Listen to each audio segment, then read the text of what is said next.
పైనుంచి తను దూకుంటే 10 అడుగులు ముందు పడి ఉండేది. కానీ అలా కాకుండా ముందే పడింది. ఫోటోలు చూస్తే అర్థమైంది.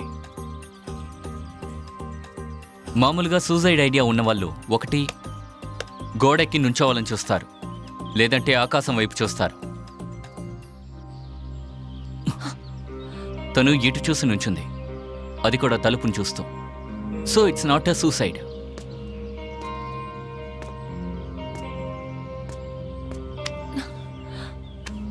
ఈ గోడ ఒక 3 అడుగులు ఉంటుందా?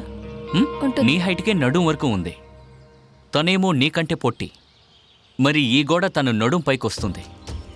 సో తప్పి కింద పడే ఛాన్సే లేదు. అయితే ఇది యాక్సిడెంటు కాదు. అటు నుంచోకుండా ఇటు నుంచుందంటే ఖచ్చితంగా తన ముందు ఎవరో ఉన్నారు.